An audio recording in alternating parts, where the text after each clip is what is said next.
Hello, my name is Reyna Harvey, and I'm a broadcast journalist. And I've been a broadcast journalist for about 4 years, writer before that. And I would say my favorite thing about my career is that every day is completely different.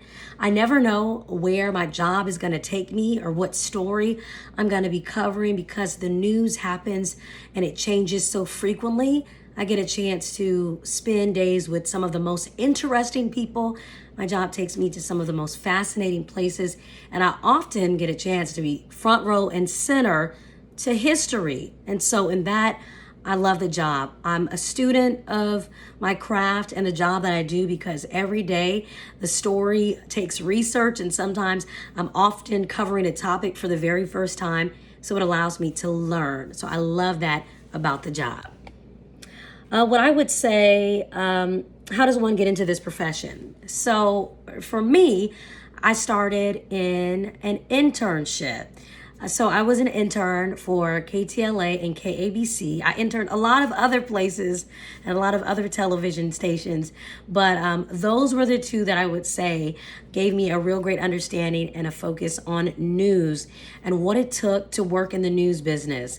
So I used to go to KTLA and KABC when I was a student at UCR, and I would have to drive and make that commute or catch the Metro link.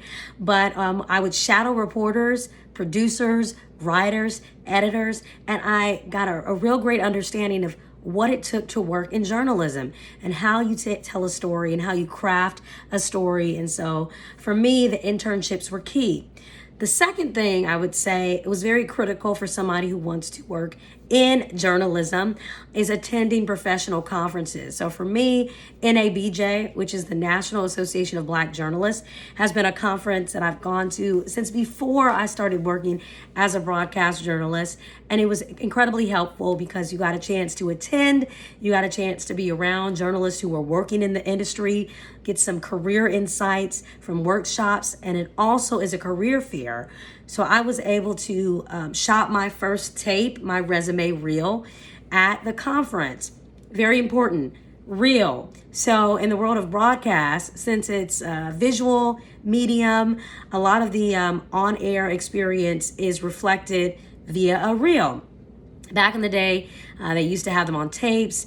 Now you'll see a lot of reels online, on YouTube, and on websites. So it's way easier to send that out to people. But this reel is a composition of all your work, and you can put that all together, and then you can send that out and show different news directors who work in different markets and different stations what skill set you have, and express why you want to be a part of that news team. So again, putting together a reel, internships, and going to professional conferences.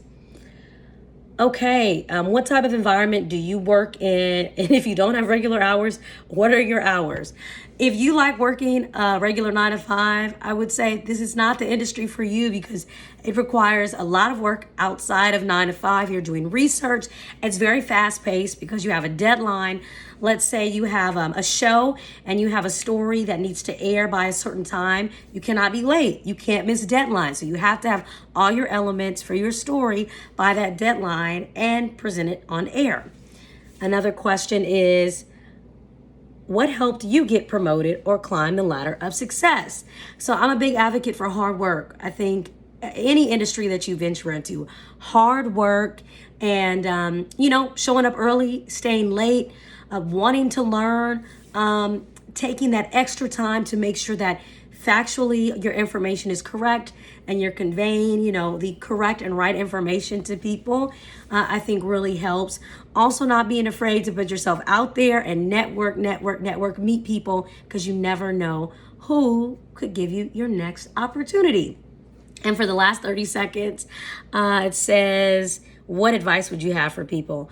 I would say if you want to be a broadcast journalist, there's so many great mediums for doing it now where you don't have to wait. You can put something together online. The internet and social media is your best friend. You can start a talk show online. You don't have to wait and go about it in a different way that we may have seen 30, 40 years ago. So again, you have the power to create a media platform for yourself using your iPhone and online. So again, my biggest advice for anyone who wants to be a broadcast journalist is just start.